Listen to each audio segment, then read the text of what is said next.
Romney. Thank you, Mr. Chairman. Don't let them close the vote till I get there. I'll be very brief. I'm not going to ask Ambassador and Administrator a series of questions because of the time, but I would note a couple of things.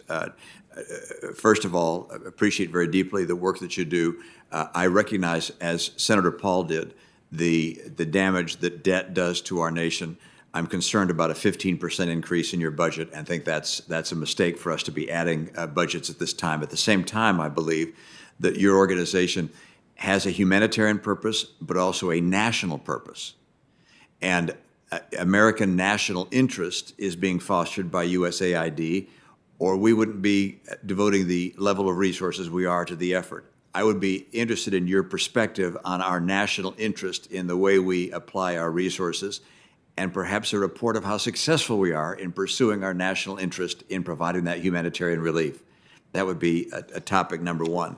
Number two, I also concur with the comments that were made by Senator Kaine and Senator Johnson about focusing on root causes, but with regards to root causes coming from the Northern Triangle, I believe we met the enemy and the enemy is us, as Pogo once famously said.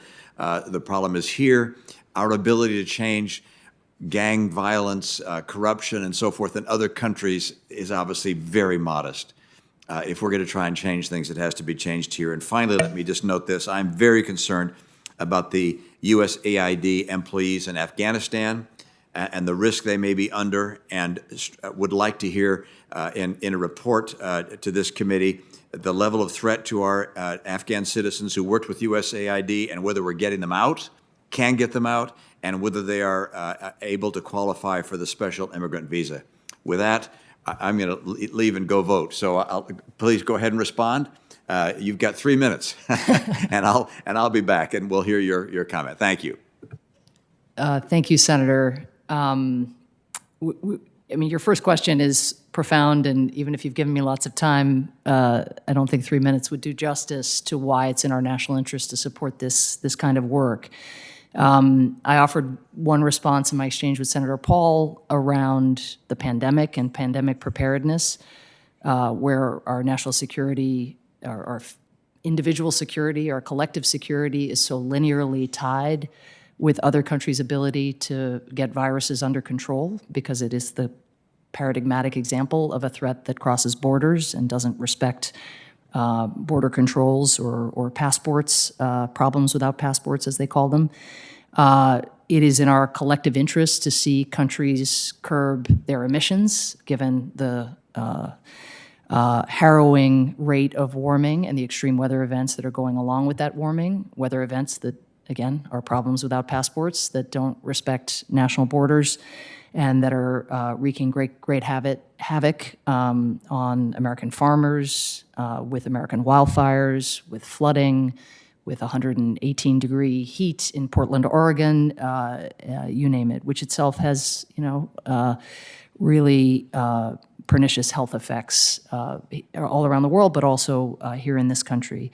So those are just a couple examples, but also Americans have so much to be proud of. We have so much to be proud of in having gone into West Africa in 2014 and mobilized a global response to an Ebola epidemic that otherwise would have become a pandemic, and mobilizing other countries to carry their fair share.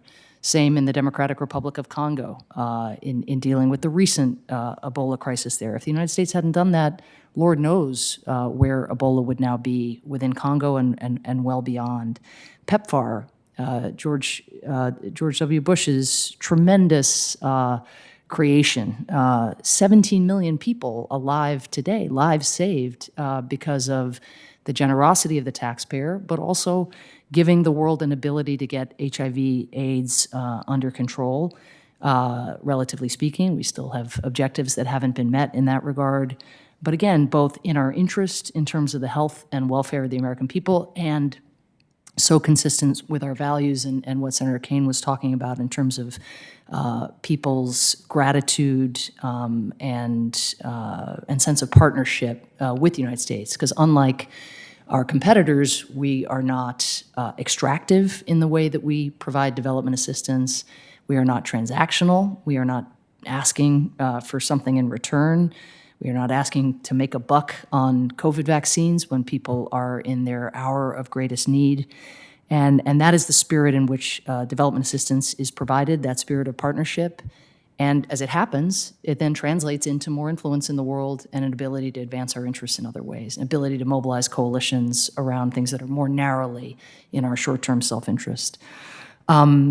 I know I'm out of time. I'd love to respond on as it relates to USAID personnel and our implementing partners on Afghanistan, but I have a sneaking suspicion that Senator Shaheen might have a question in that regard as well. So perhaps I can wait and say something on that in a little bit.